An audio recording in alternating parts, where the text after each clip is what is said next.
दोस्तों, एक सवाल आप लोग बहुत पूछते हो, क्या इतने दिनों में JIB हो पाएगा या इतने दिनों में CIB हो पाएगा। दोस्तों, इससे पहले वीडियो में आगे बढ़े तो आप सभी से रिक्वेस्ट है, नीचे जो डिस्क्रिप्शन में मोबाइल एप्लीकेशन का लिंक दिया हुआ जिसमें आपको फ्री क्लासेस के कैप्सूल वीडियोस के नोटिफिकेशंस मिल जाते हैं। साथ साथ में जो लेटेस्ट ऑफर चल रहा है क्रैश कोर्स 2999 का, पूरा कोर्स जो हमारा 3999 का, जो 3999 वाला कोर्स है उसमें अब आपको नेक्स्ट एग्जाम तक की वैलिडिटी भी मिल जाएगी। लेकिन जो क्रैश कोर्स है वो 2999 का है, इसमें आपको इतने दिनों के लिए MCQ मिल जाएंगे, लाइव क्लासेस मिल जाएगी, रिकॉर्डेड जो हमारे पुरानी क्लासेस के रिकॉर्डेड लेक्चर्स है वो भी यहाँ पर अवेलेबल हो जाएंगे। हेलो, आज का ये वीडियो एथिक्स पर होगा। एथिक्स हमारे लिए क्यों इंपॉर्टेंट है? आपको पता है कि बैंकिंग इंडस्ट्री सारी विश्वास पे चलती है और विश्वास पे चलने के साथ साथ हमारे साथ एक प्रॉब्लम ये भी है कि हमें बिजनेस भी करना है। तो बिजनेस और एथिक्स की जो वैल्यूज हैं उनको कंबाइन करके एक अच्छा बैंकर बनना, अच्छा बिजनेस करना जरूरी है। और उन सब के लिए हमें जो एथिक्स के प्रिंसिपल्स, प्रैक्टिसेस या थ्योरीज हैं या जो पीछे पास्ट में कुछ केसेस हुए हैं उनको जानना बहुत जरूरी है। तो आज का एक टॉपिक शुरू होता है एथिक्स। इस एथिक्स में कुछ बातें मैंने लिखी हैं। देखिए, सबसे पहले क्या है, एथिक्स में दो बात आती है, ethics and values. Ethics and value. और एथिक्स की बात करें तो बिजनेस एथिक्स। तो एथिक्स कई तरह का होता है। जैसे आपने सुना होगा एथिकल हैकर होते हैं। तो एथिकल हैकर क्या करते हैं? पुलिस या रॉ या जो इंटेलिजेंस गवर्नमेंट की एजेंसी होती है उनके लिए हैकिंग करते हैं, तो उनके भी अपने एथिक्स हो गए। तो यहां हम बात कर रहे हैं कौन से एथिक्स की? बिजनेस एथिक्स की। क्यों? क्योंकि बैंकिंग एक बिजनेस इंडस्ट्री में, ठीक है। दूसरा बात आती है कि बिजनेस एथिक्स अगर होंगे तो उसकी निश्चित रूप से क्या होंगे, उसके कुछ अपने प्रिंसिपल होंगे और उन प्रिंसिपल के साथ अपनी कुछ प्रैक्टिस होगी। जैसे हम लोग जो भी पहला पेपर है, फर्स्ट वाला आपका, उसमें बोलते हैं principle and practices of banking. तो प्रिंसिपल है कुछ, लेकिन उसके अलावा प्रैक्टिसेस भी कुछ वैल्यू करती है जो पूरे प्रिंसिपल्स को थोड़ा बहुत डेविएट करके चलती रहती है। तो ऐसे ही बात यहां पर आ रही है। यहां बात आ रही है प्रिंसिपल और and practices of business ethics. ठीक हो गया। अगर हम प्रिंसिपल की बात करें तो प्रिंसिपल में सबसे जरूरी आता है बैंकिंग की प्रिंसिपल्स ऑफ एथिक्स। वो क्या है? ट्रस्टवर्दीनेस। ये जो ऑनलाइन इंटरेक्टिव क्लासेस हैं उनको आप स्क्रीन पर देख सकते हैं और स्क्रीन पर आप जैसा कि देख पा रहे हैं JIB इनिशियल ऑफर में 3999 का और CIB 4999 का मिल रहा है। इन कोर्सेज के साथ अगर आप JIB के एस्पायरेंट्स हैं तो टूर सर का एक्सक्लूसिवली MCQ पैकेज आपको JIB के साथ मिलने वाला है। और अगर आप CIB के एस्पायरेंट्स हैं तो CIB में आपको MCQ के साथ केस स्टडी भी मिलने वाली है। और अगर आप सर के एक्सक्लूसिव वीडियो कोर्स लेना चाहते हैं तो वो भी आपको सेपरेटली अवेलेबल है, वो भी डिस्काउंटेड रेट पर अवेलेबल है, इस पैकेज में इंक्लूडेड नहीं है। अगर आप सर के एक्सक्लूसिवली रिकॉर्डेड वीडियो लेक्चर लेना चाहते हैं तो वो इस पैकेज में अवेलेबल नहीं है, उसको आपको अलग से बाय करना पड़ेगा और उसके लिए भी जो लिंक है नीचे डिस्क्रिप्शन बॉक्स में दिया गया है। दोस्तों, ये जो क्लासेस है हमारी वो ऑनलाइन इंटरेक्टिव मोड में होंगी, उनके रिकॉर्डेड वीडियोस आपको मिलेंगे, उसके साथ MCQ केस स्टडी जैसा भी अवेलेबल है वो मिलेगा, प्लस एग्जाम टाइम में मैराथन क्लासेस मिलेंगी। और ये हमारी टीम है ये जो आपको पूरे कोर्स को अवेलेबल कराएगी, पूरे कोर्स को कंप्लीट कराएगी, जिससे आपका JIB या CIB एक ही सिंगल अटेम्प्ट में हो पाए। ट्रस्टवर्दीनेस क्यों है? क्योंकि बैंक में कोई कस्टमर अगर पैसा जमा करके आता है तो उसका आप पर विश्वास है और वो विश्वास आपको पैदा करना है, यानी ट्रस्टवर्दीनेस होनी चाहिए। तो सबसे पहले बिजनेस एथिक्स के प्रिंसिपल में एक पॉइंट निकल के आया, वो है बिजनेस क्या की प्रिंसिपल्स ऑफ एथिक्स, ट्रस्टवर्दीनेस। ठीक है।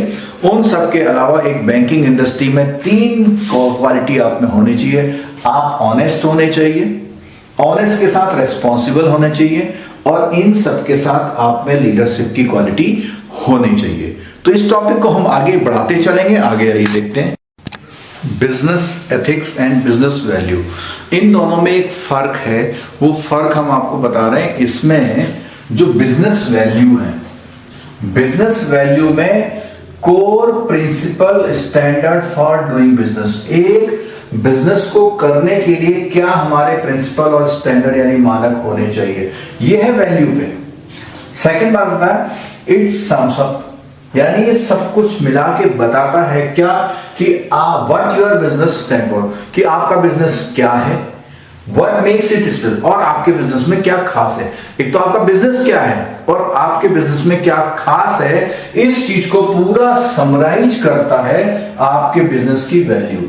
तो वैल्यू एक तरह से आप ये समझ लीजिए कि आपका बिजनेस अच्छा या बुरा, जैसे ह्यूमन वैल्यूज होती है, जैसे मोरल एजुकेशन, तो मोरल क्या है, एक ह्यूमन वैल्यू है, ठीक है। इसी तरह क्या है, बिजनेस वैल्यू की तरह ही बिजनेस एथिक्स है, लेकिन एक जो बहुत छोटा सा फर्क है वो फर्क समझ लीजिए। बिजनेस एथिक्स में क्या है, पीपल डिटरमाइन, यानी लोग डिटरमाइन करते हैं क्या सही है और क्या गलत है, एथिकल और अनएथिकल, यानी लोगों के ऐसा डिसाइड करने की वजह से आप इन्फ्लुएंस होते हैं।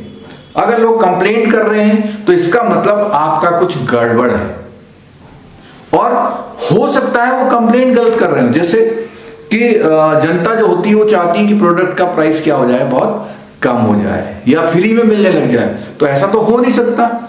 अब कहां तक आप उसको बियर कर सकते हैं, यानी इनके जो डिसीजन हैं जनता के, वो राइट और रॉन्ग तो हैं, उन राइट और रॉन्ग बिजनेस उनके डिसीजन के आधार पर आपको अपने स्टैंडर्ड तय करने होते हैं।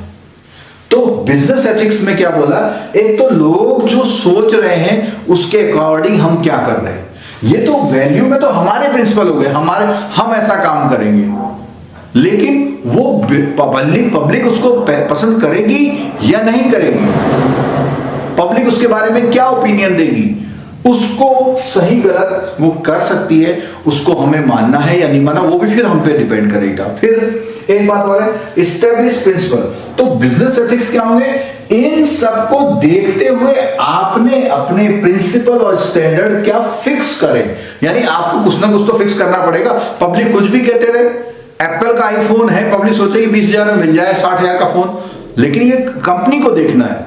तो कहां तक वो बैलेंस बना पाती है कंपनी अपनी वैल्यूज, और बिजनेस एथिक्स होता है पब्लिक की तरफ से, वैल्यूज होती है अपनी, उन वैल्यूज को पब्लिक के स्टैंडर्ड या पब्लिक की सोच से कोऑर्डिनेट करके ऐसा प्रोडक्ट तैयार करना कि वो पब्लिक ये नहीं कह पाए कि ये गलत हो रहा है,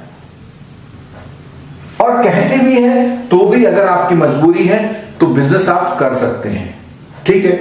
और यही जो बिजनेस एथिक्स हैं वही क्या करते हैं, गवर्नमेंट को, या तो आप अपना उन्हीं बिजनेस एथिक्स के अकॉर्डिंग क्या बनेंगे, अपने प्रोडक्ट का डिजाइन बनाएंगे, ठीक है, और प्रोडक्ट के डिजाइन बनाने के साथ क्या होगा, मार्केट रेगुलेशन। मार्केट रेगुलेशन से मतलब क्या है कि पूरा जो मार्केट है कैसे रेगुलेट होता है। फिर political oversight in democratic society and global economy, यानी कि पॉलिटिकल सिनेरियो क्या है। तो कोई भी अगर सरकार है डेमोक्रेटिक, उसमें ऑटोक्रेटिक में नहीं, डेमोक्रेटिक में, कि पब्लिक क्या कह रही है, उनके एस्टैब्लिश प्रिंसिपल्स और स्टैंडर्ड के, इसको बोलते हैं गाइडेड बिहेवियर, यानी इन्हीं से क्या होता है, बिहेवियर गाइड होता है, किन से, एथिक्स से। तो अभी क्लियर हो गया कि बिजनेस की जो वैल्यूज होती हैं वो अपने प्रोडक्ट, अपनी कंपनी की होती हैं, उसका कोर प्रिंसिपल और स्टैंडर्ड होता है, वो कैसे काम करेगी, और वो जो काम करने का तरीका है आपका, उसको डिस्क्राइब करती है कि आपका बिजनेस का स्टैंड क्या बिजनेस करता है और क्या है आपको खास बनाता है, ये आपकी है। जब बात करते हैं बिजनेस एथिक्स की, तो इसमें लोग डिटरमाइन करते हैं कि आप सही हैं या गलत हैं, गलत भी हो सकते हैं, सही भी हो सकते हैं, उनकी सोच के अकॉर्डिंग। अगर कोई कहे कि नहीं इसका प्राइस बहुत कम कर दो, अब आपको डिसाइड करना, वो तुमने सोच लिया, गलत भी हो सकता है, सही भी, आप क्या उसको एफोर्ड कर पाएंगे या नहीं कर पाएंगे। ऐसा मेल जोल करके, ऐसा कोऑर्डिनेट करके आपको प्रूव करना है कि नहीं हम ठीक कर रहे हैं, एथिकल और अन्य। और यही चीज इन्हीं वजह से इनको इंटरफेयर करती है। आपको प्रोडक्ट को सही से बनाना होता है, आपको मार्केट के रेगुलेशन के हिसाब से चलना होता है, और गवर्नमेंट जो है इसमें वो इंटरफेयर करती है पॉलिसी बनाने के लिए, और खासकर से कौन सी कंट्री में, डेमोक्रेटिक कंट्री में। ठीक है, क्लियर हो गया होगा आपको। इसको इस तरह से भी देखते हैं, देखिए ये दोनों बिजनेस एथिक्स को हमने यहाँ लिखा, वैल्यूज को यहाँ लिखा हुआ है। तो एथिक्स में बोलता है गाइडलाइंस फॉर कंडक्ट, यानी कंडक्ट आपका जो व्यवहार है उसके लिए गाइडलाइंस है, वो that address questions about morality, जो आपको क्वेश्चन मार्क में लाती कि ये मोरली ठीक है या नहीं है। तो इसका मतलब क्या हुआ कि एथिक्स आपको गाइड करते हैं, और एथिक्स मैंने अभी पहले बताया था, एथिक्स बाहर से आ रहे हैं, वैल्यू आपकी है, उन वैल्यू और जो बाहर लोग कह रहे हैं कि ये बिजनेस एथिक्स है, ऐसा होना चाहिए, उनका कॉम्बिनेशन आपको करना है।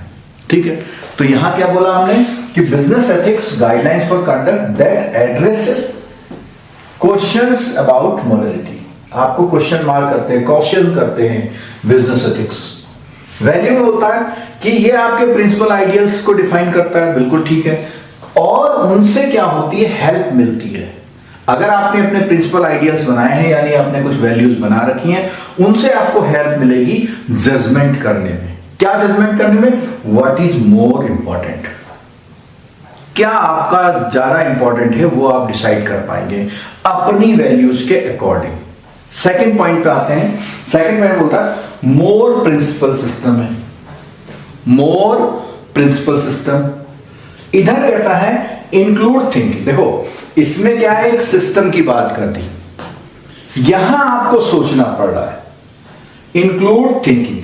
तो बिजनेस वैल्यूज में आपकी थिंकिंग इन्वॉल्व होती है। थर्ड पॉइंट आया मोरली, ये राइट और रॉन्ग ना बोल के हम उसको बोलते हैं करेक्ट और इनकरेक्ट, क्या सही क्या गलत। तो मोरली बिजनेस एथिक्स डिसाइड करते हैं कि मोरली क्या चीज सही है और क्या चीज गलत है। यहीं पे बिजनेस वैल्यू की बात करें तो क्या बोलता है, what we want to do और अचीव। यहां बोला सही गलत मोरली, यहां हमसे कह रहा है, बिजनेस वैल्यू हमको कहती है कि हम क्या करना चाहते हैं और क्या अचीव करना चाहते हैं, ये हमारी वैल्यूज पे रहेगा डिफाइन। ठीक है, नेक्स्ट पॉइंट है इसमें राइट रॉन्गनेस का इवोल्यूशन करती है क्या, बिजनेस एथिक्स।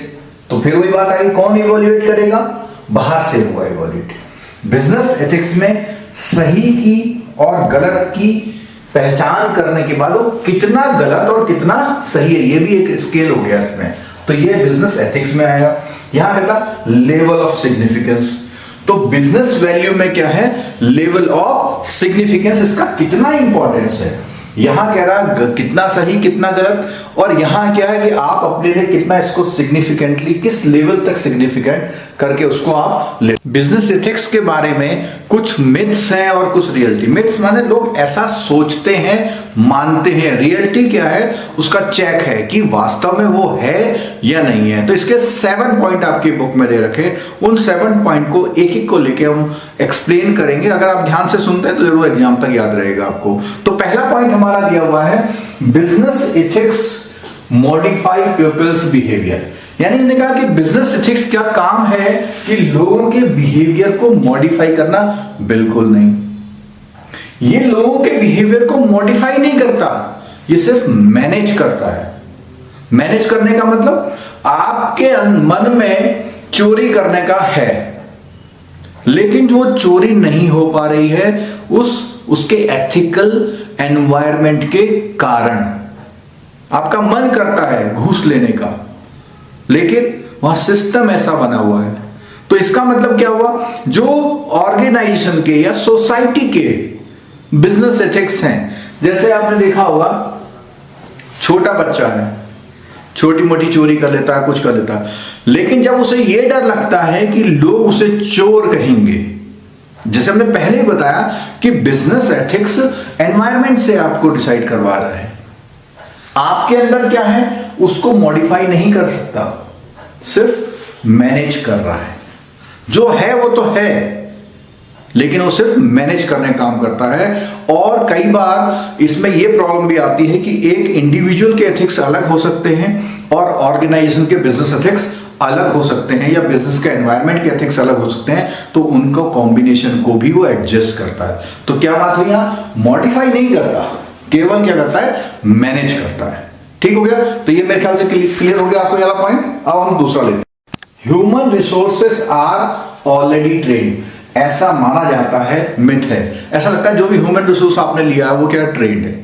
लेकिन जब वो वर्किंग एनवायरनमेंट में या बिजनेस में किसी ऐसी पोजीशन में पहुंचता है जिसको हम डिलेमा बोलते हैं कि आगे क्या करें या क्या ना करें, वहां पर जो बिजनेस के एथिक्स हैं या ऑर्गेनाइजेशन के एथिक्स हैं उसके अकॉर्डिंग उसको काम करना पड़ता है। तो अगर आपके बिजनेस एथिक्स नहीं है पहले से, तो वो जो चाहे डिसाइड कर ले। लेकिन अगर बिजनेस एथिक्स आपके बने हुए हैं तो वो क्या करेगा, उनके अकॉर्डिंग अपने डिसीजन को लेगा। वो गलत है या सही, क्योंकि उसको बिजनेस एथिक्स जो ऑर्गेनाइजेशन का है उसके अकॉर्डिंग काम करना। तो ये बात क्लियर हो गई। क्या है, human resources are already trained, ऐसा नहीं होता, वो ट्रेन नहीं होते, लेकिन बिजनेस जो ऑर्गेनाइजेशन का बिजनेस एथिक्स है उसके अकॉर्डिंग उनको डिसीजन लेना होता है। नेक्स्ट पॉइंट है, business ethics are privileges of philosophers and theologian. यानी ये केवल क्या फिलोसफर लोग ही कर सकते हैं, नहीं, ऐसा नहीं है। अगर बिजनेस एथिक्स हैं आपके मतलब एनवायरनमेंट में बिजनेस एथिक्स हैं, तो वो आपको सोचने पर मजबूर कर देंगे, चाहे आप कोई फिलोसफर या थियोलॉजियन हैं या नहीं है। तो फिर वो इंपॉर्टेंस आ गई। क्या इंपॉर्टेंस आई कि बिजनेस एथिक्स आपकी फिलॉसफी को की जरूरत नहीं है, उसको वो अपने आप में उनके अकॉर्डिंग आपको कन्वर्ट करना है, चाहे आप एक फिलोसफर या थियोलॉजियन हैं या नहीं है। अगला पॉइंट है, nothing novel about business ethics.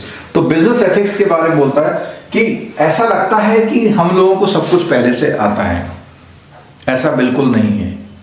अगर आपके बिजनेस वैल्यूज और एथिक्स हैं, उन्हीं के अकॉर्डिंग आप डिसाइड करते हैं, तो कहने का मतलब हो गया कि आप सब कुछ पहले से नहीं जानते। सब कुछ डिपेंड करता है कि बिजनेस एथिक्स क्या है और आपके वैल्यू क्या है, किसकी, ऑर्गेनाइजेशन की, जहां पर आप वर्क करते हैं। अगला पॉइंट है, गुड गाइज सरमोनाइजिंग बैड गाइज। तो इसका मतलब बताते हैं आप। इसका मतलब होता है उपदेश देना या प्रवचन देना।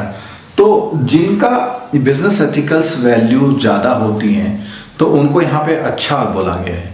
तो वो हमेशा बुरे लोगों को, यानी इनकी ethical value, business ethical value क्या होती है, कम होती हैं, उनको क्या बोला गया है, बुरा बोला गया। तो हमेशा क्या होता है, वो लोग उनको उपदेश देते हैं, भाई ऐसा नहीं करना चाहिए, ये है, ऐसा है, वैसा है, ठीक है। अब लेकिन यहाँ पे एक प्रॉब्लम और है कि जो लोग हाई या गुड वैल्यू वाले लोग हैं, गुड गाइज बोला हुआ इसमें, तो हाई एथिकल वैल्यू वाले लोग जो होते हैं वो हमेशा स्ट्रेस में भी रहते हैं कि जैसा मैं कर रहा हूं वैसा वो होगा या नहीं होगा। तो बिजनेस मैनेजमेंट में वो मैनेजर जो होते हैं गुड एथिकल वैल्यू के लिए होते हैं, उनके लिए एक क्या है कि प्रॉब्लम भी है, उनको हमेशा इस तरह की डिस्ट्रेस रहती है कि ये बात होगी या नहीं होगी। लेकिन ये ऐसा बोला गया है कि वो उपदेश देते हैं, ऐसा नहीं है, उपदेश नहीं देते। ये उनका बिजनेस एथिकल को फॉलो कराने का एक प्रेशर होता है, जिसकी वजह से वो अपने जूनियर्स को ऐसा कहते हैं। नेक्स्ट पॉइंट है, ethics can not be managed. ऊपर भी हमने बताया था कि एथिक्स को हम लोग मॉडिफाई नहीं कर सकते, मैनेज कर सकते हैं। तो यहां ये बोला कि नहीं मैनेज होता, नहीं, वो कह रहा है कि एथिक्स को हम मैनेज कर सकते हैं, और वो मैनेजमेंट कभी कभी बहुत अच्छा और कभी कभी थोड़ा खराब भी हो सकता है। लेकिन यहां रियलिटी ये है, ये जो कैन नॉट लिखा हुआ है, कैन नॉट की जगह होगा कैन बी टोटली मैनेज्ड भी हो सकता है। ठीक हो गया। लास्ट पॉइंट है, often deemed as social responsibility. तो ऐसा माना जाता है कि जो बिजनेस एथिक्स है वो सोशल रिस्पॉन्सिबिलिटी है। तो आप लोगों ने CSR का नाम सुना होगा, कॉर्पोरेट सोशल रिस्पॉन्सिबिलिटी। तो कॉर्पोरेट सोशल रिस्पॉन्सिबिलिटी जो है सोसाइटी से कनेक्ट तो करती है, एक काम हो गया, लेकिन वर्क प्लेस पे एथिक्स दूसरा काम हो गया। इसका मतलब ये हुआ कि वो केवल सोशल रिस्पॉन्सिबिलिटी नहीं है, वो एथिक्स की बात आएगी केवल सोसाइटी से ही मतलब नहीं है, वर्क प्लेस के भी एथिक्स होते हैं। तो उन दोनों को मिला करके हमारे एथिक्स बनते हैं, केवल इसको हम सोशल रेस्पॉन्सिबिलिटी नहीं बोल सकते। तो इस तरह से हमारे सातों पॉइंट कवर होते हैं जिसमें मिथ वर्सेस रियलिटी को समझाया गया है।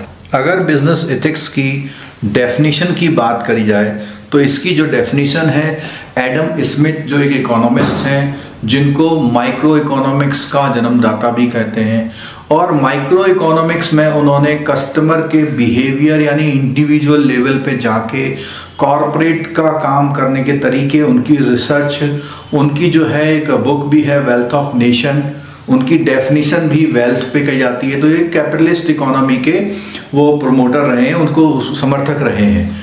उन्होंने जो एक डेफिनेशन दी है बिजनेस एथिक्स की, उसके अकॉर्डिंग कुछ की पॉइंट मैंने यहाँ बोर्ड पे लिखे हुए, वो देखिए आप। पहला पॉइंट है, उन्होंने कहा कि कस्टमर और इंडस्ट्री ये दोनों इंटरलिंक्ड हैं, को एग्जिस्ट करती हैं। कस्टमर होगा तो इंडस्ट्री होगा, और इंडस्ट्री होगी तो ही कस्टमर होगा। तो ये जो उन्होंने पहला पॉइंट दिया एडम स्मिथ ने, वो ये कहा कि कस्टमर और इंडस्ट्री जो है को एग्जिस्ट करती है। और उन्होंने बोला कि जो एथिक्स में इन्वॉल्व होते हैं कौन कौन लोग, इंटरनल कस्टमर और एक्सटर्नल कस्टमर। तो इंटरनल कस्टमर तो एम्प्लॉय होता है, एक्सटर्नल कस्टमर की बात करें तो उसमें बाहर का कस्टमर, उसका इन्वेस्टर और उसका लेंडर। इन्वेस्टर और लेंडर में फर्क समझ लीजिए। इन्वेस्टर वो होता है जो कैपिटल की तरह पैसा लगाता है, लेंडर वो होता है जो इस कंपनी को पैसा देता है उधार, जो समय पर वापस लेता है। तो एथिक्स इन्वॉल्व होता है किन लोगों में, इंटरनल कस्टमर यानी एम्प्लॉय और एक्सटर्नल कस्टमर में, ठीक है। उसके बाद उन्होंने एक बात बोली कि एथिक्स जो है स्प्रेड आउट होता है इंटर कॉर्पोरेट रिलेशनशिप, यानी एथिक्स से ही इंटर कॉर्पोरेट रिलेशनशिप डेवलप होते हैं। अगला पॉइंट उन्होंने बोला, जो ऑर्गेनाइजेशन है must be protect, organization must be protect. क्या करना चाहिए उनको, किन लोगों को प्रोटेक्ट करना चाहिए, उसको internal as well as external दोनों कस्टमरों को प्रोटेक्ट करना चाहिए। किसको, ऑर्गेनाइजेशन को। अगर ऑर्गेनाइजेशन इंटरनल और एक्सटर्नल दोनों को प्रोटेक्ट करते हुए एथिकल काम करेगा तो वो आगे लॉन्ग रन में जाएगा। एक बात उन्होंने और बोली कि वो ये जो प्रोटेक्ट करेगा, उनके इंटरेस्ट प्रोटेक्ट करेगा, वो कैसे कर सकता है। कोई भी ऑर्गेनाइजेशन अगर अपने एम्प्लॉय या कस्टमर पे कुछ उनको उनके इंटरेस्ट को केयर कर रहा है, उसके लिए उसको कॉर्पोरेट गवर्नेंस सिस्टम बनाना पड़ेगा। कॉर्पोरेट गवर्नेंस सिस्टम क्या होता है, जैसे आपने देखा होगा कि कोई भी काम करने का तरीका उसको बोलते हैं गवर्नेंस, और कॉर्पोरेट गवर्नेंस सिस्टम का मतलब है कि कॉर्पोरेट का एक काम करने का तरीका। आपने सुना होगा ई गवर्नेंस, तो ई गवर्नेंस में क्या होता है कि जितना भी काम आप ई मोड से कर रहे हैं तो उसको क्या बोलते हैं, ई गवर्नेंस। सोसाइटी एक बिजनेस के थ्रू चलती है। बिजनेस का मतलब केवल प्रॉफिट से मतलब नहीं होता, बिजनेस का मतलब नॉन प्रॉफिटेबल बिजनेस भी होते हैं। बिजनेस का मतलब लिंक्ड, तो सोसाइटी लिंक्ड होती है, और सोसाइटी जो लिंक्ड होती है उसी सोसाइटी के अंदर बिजनेस फर्म काम करती हैं, और वो बिजनेस फर्म आपस में लिंक होके, सोसाइटी से लिंक होके, ये सब चीजें मिल करके काम करती हैं। तो इसीलिए बार बार हम जब बोल रहे हैं कि लोगों की ओपिनियन करेक्ट और इनकरेक्ट वाली भी मैटर करती है।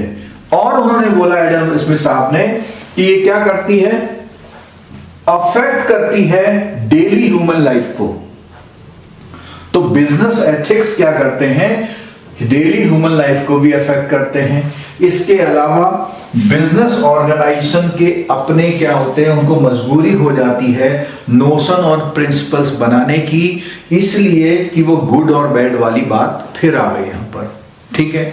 आगे वो बोलते हैं कि एडम स्मिथ साहब बोलते हैं, can not contain it's liability and disregard, मतलब जो बिजनेस एथिक्स को हम लोग लायबिलिटी की तरह नहीं ले सकते और ना ही हम उसको डिसरिगार्ड कर सकते हैं। तो ये हमको बिजनेस एथिक्स को लेना पड़ेगा, ठीक है।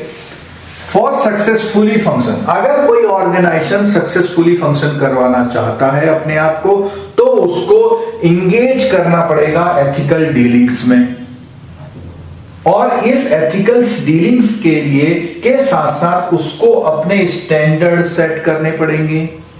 और डीलिंग विद एथनिसिटी, ये सारी चीजें जब करेगा तभी वो सक्सेसफुली फंक्शन कर पाएगा। तो बिजनेस एथिक्स के बारे में एडम स्मिथ साहब ने इतनी बातें बताई हैं। चलिए बात करते हैं प्रिंसिपल ऑफ बिजनेस एथिक्स के। तो जो बिजनेस एथिक्स है किन प्रिंसिपल पर बेस्ड है उनके बारे में बात करते हैं। उससे पहले हम बेसिक बात ये करते हैं कि आज की तारीख में यानी आजकल का जो सिनेरियो है, कोई भी बिजनेस ऑर्गेनाइजेशन बिजनेस एथिक्स के बिना नहीं चल सकता, और खासकर से लॉन्ग रन में अगर जाना है तो बिल्कुल डेफिनेटली आपको इनको फॉलो करना पड़ेगा, नहीं तो आपके बिजनेस ऑर्गेनाइजेशन की जो रेपुटेशन है, जो पहचान बनी है, वो लॉन्ग रन में क्या हो जाएगी, खत्म हो जाएगी। और इसीलिए हर ऑर्गेनाइजेशन या हर बिजनेस को अपने एथिक्स के स्टैंडर्ड बनाने पड़ेंगे। तो हम इसको वन बाय वन एक एक पॉइंटों को आगे समझेंगे, पहले और इसके बारे में बात कर लेते हैं।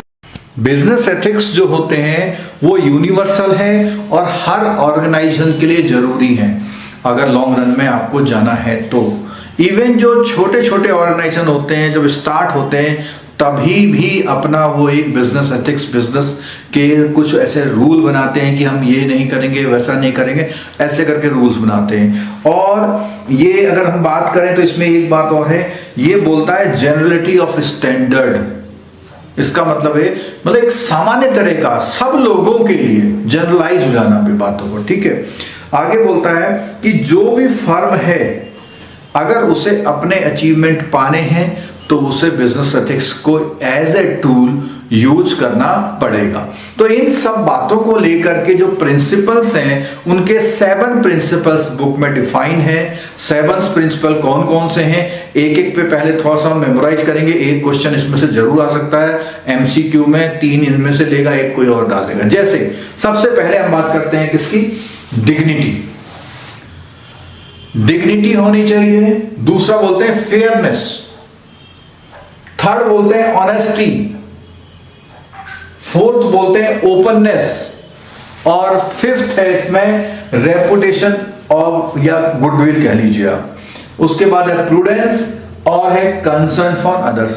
ये 7 प्रिंसिपल्स हैं। इन प्रिंसिपल्स को हम एक एक करके उसमें जो भी इंपॉर्टेंट बातें हैं उनको लेकर के एक एक करके करेंगे। तो सबसे पहले हम बात करते हैं डिग्निटी की जब बात करते हैं तो डिग्निटी में एम्प्लॉय, जिसको हमने इंटरनल बोला था, और कस्टमर और एक्सटर्नल दोनों के पॉइंट ऑफ व्यू से।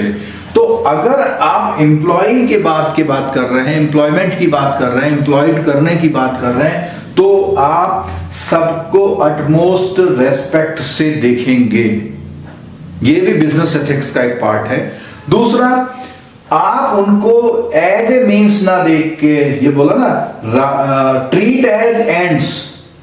आप ऐसे नहीं देखेंगे कि मीन्स टू एन एंड, आप उनको एक एंड्स की तरह दे रहे हैं। एंड्स माने होती है चाहत, इच्छाएं, ठीक है, आप उस, ठीक है। दूसरा क्या है, क्योंकि यहां ये बोला है rather than as a means. Means माने होते हैं साधन। आप उनको साधन की तरह नहीं देखेंगे। आप ये नहीं सोचेंगे ये मेरे लिए रिसोर्सेस है, आप उनको एक एंड्स की तरह देखेंगे, ठीक है। अच्छा, यानी आपको उनकी जरूरत है। आगे बोलता है प्रोफेशनल रेस्पेक्ट और कर्टसी एम्प्लॉय मामले में होनी चाहिए। और ये जो कर्टसी है ये आपके डिग्निटी का मेन एलिमेंट है। ये क्वेश्चन पूछा जा सकता है आपसे। डिग्निटी का जो मेन एलिमेंट वो क्या है, कर्टसी टुवर्ड्स योर एम्प्लॉय और टुवर्ड्स योर कस्टमर। तो कस्टमर में अब बात है, कस्टमर की जब आप बात करें, यहां तो ये ट्रीटिंग की बात आई कि आप उसको कैसे ले रहे हैं। आप उसको एज एंड्स लेंगे, ना कि ए मीन्स टू एन एंड लेंगे। और अगर कस्टमर की बात करें तो कस्टमर से आपको प्रॉफिट तो बनाना है, ठीक हो गई बात, लेकिन प्रॉफिट बनाने के साथ साथ आपको उसके इंटरेस्ट का भी ध्यान रखना। उसको जो देना है वो मिलना भी चाहिए। आप प्रॉफिट बनाइए कोई बात नहीं, लेकिन उसको जो चाहिए वो उसको मिलना चाहिए। और आखिरी बात उसमें है डिग्निटी में कि गुड मैनर और एथिकल बिहेवियर। अभी तक एथिक्स से एथिक्स बात आई, तो एथिकल बिहेवियर भी आ गया कि आपको अपने उन कस्टमर या अपने उन एम्प्लॉय से किस तरह का बिहेवियर करना है, जिसको हम एथिकल का मतलब वही अगेन फिर बात आ गई, उसके अपने कुछ प्रिंसिपल हैं और उसके कुछ अपने स्टैंडर्ड हैं। सेकंड पार्ट की अगर हम बात करें तो बात होती है फेयरनेस की। अब ये फेयरनेस से मतलब है कि आप कितना फेयर काम कर रहे हैं, कहते हैं ना। तो फेयरनेस टुवर्ड्स क्या होती है, आप कंसर्न दिखाएं, डिस्प्ले ऑफ कंसर्न दिखाएं। कैसे दिखा सकते हैं आप? अपने एक्शन से दिखा सकते हैं, अपने प्रोसेस से दिखा सकते हैं और अपने कॉन्सिक्वेंसेस से दिखा सकते हैं अपनी फेयरनेस।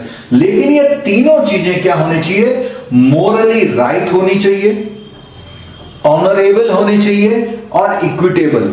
इक्विटेबल का मतलब हिस्सेदारी, बराबरी के हिसाब से होनी चाहिए। तो तीनों मोरली राइट, ऑनरेबल और इक्विटेबल के को मेंटेन रखते हुए आपको क्या करना है? अपने आप का डिस्प्ले ऑफ कंसर्न करना है। कैसे करना है? एक्शन से, प्रोसेस से या कॉन्सिक्वेंसेस से। और इससे क्या होता है, अगर आप फेयरनेस करेंगे तो ये इस्टेब्लिश करती है मोरल स्टैंडर्ड फॉर डिसीजन के लिए। फेयरनेस इस्टेब्लिश करती है मोरल स्टैंडर्ड फॉर डिसीजन से। लेकिन इसका एक दूसरा पहलू भी है।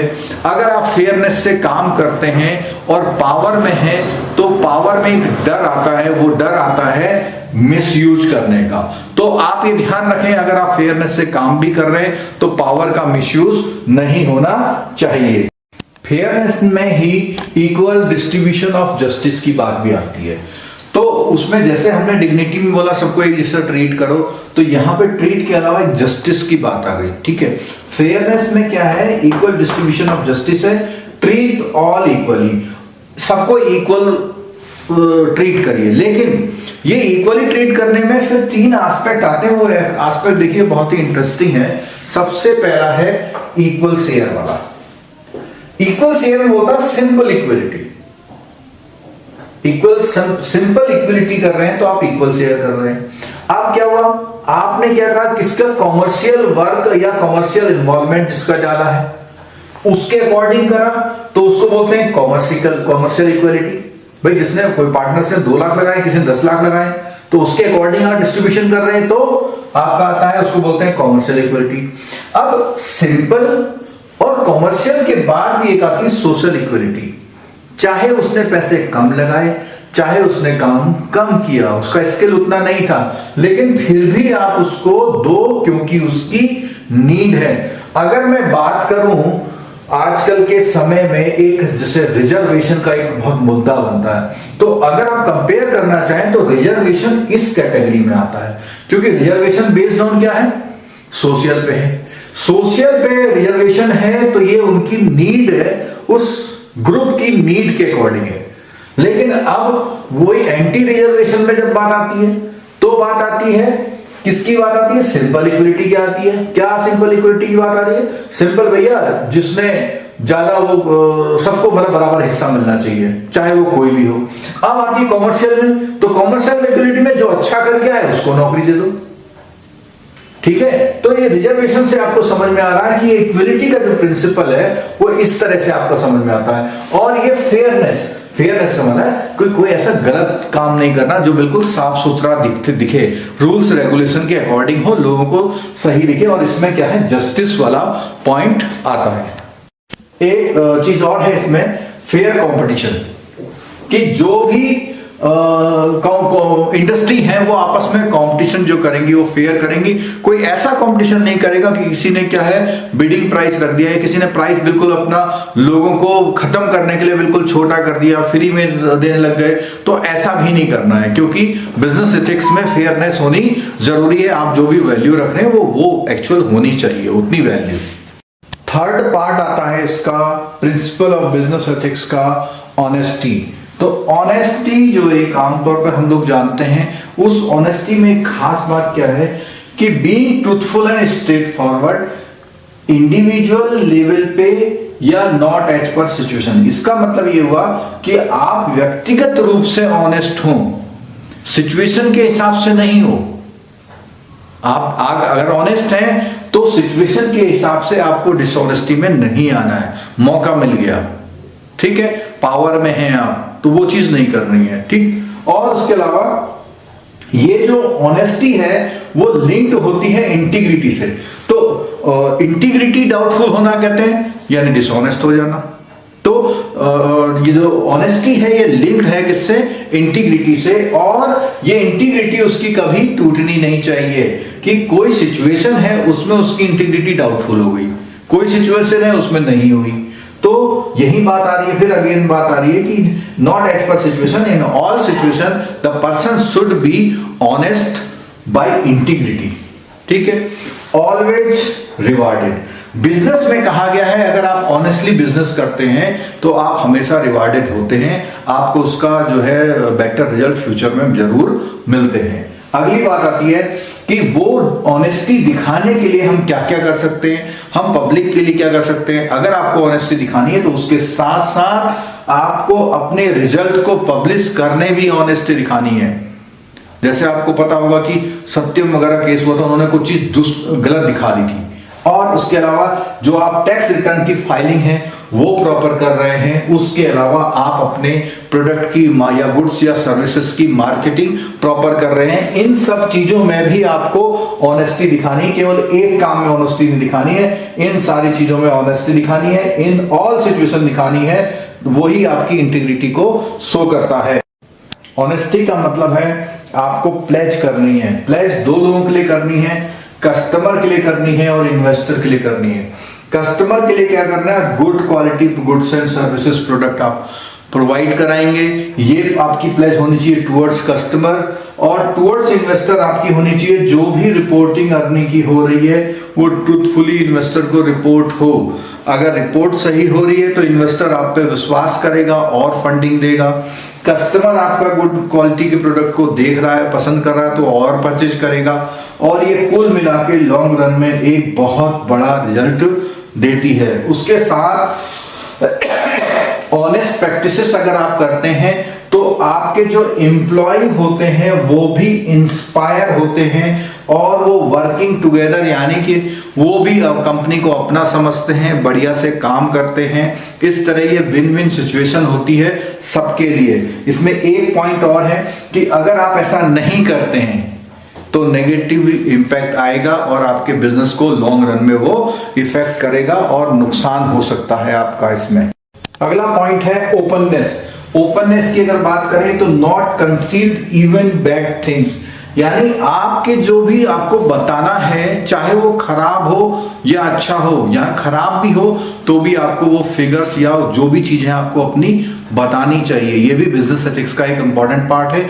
और उसके बाद आता है गुडविल। देखिए, रेपुटेशन एंड गुडविल, तो रेपुटेशन और गुडविल कैसे बनेगी? जब आप अच्छा काम करेंगे तभी बनेगी।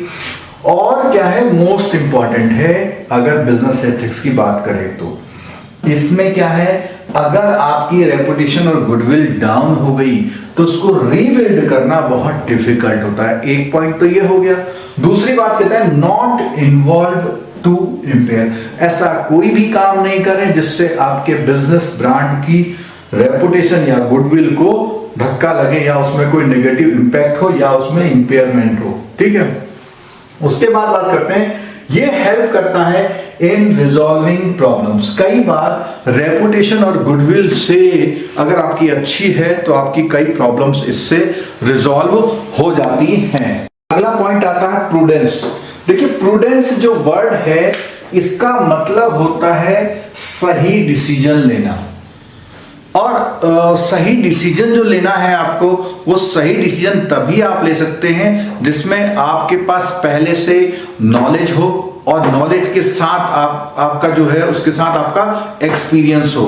तो नॉलेज प्लस एक्सपीरियंस मिलाएंगे तो ही आप सही डिसीजन ले पाएंगे, जो कि ग्रेजुअली समय समय पर बढ़ते रहने से आता है। ठीक है, और एवरी एस्पेक्ट पे डिसीजन, ये केवल एक एस्पेक्ट पे नहीं, सारे एस्पेक्ट पे अच्छे डिसीजन लेना प्रूडेंस कहलाता है। और वो बिजनेस एथिक्स का एक पार्ट होता है। उसमें क्या है, हायरिंग, प्रोडक्ट और इन्वेंट्री मेंटेनेंस वगैरह वगैरह सारी एक्टिविटी आती है।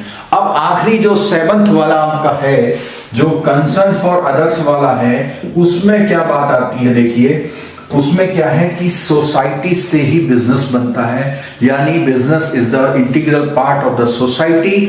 अगर सोसाइटी का पार्ट है तो हमें सोसाइटी के बारे में सोचना है। सबसे पहली बात सोशल रिस्पॉन्सिबिलिटी।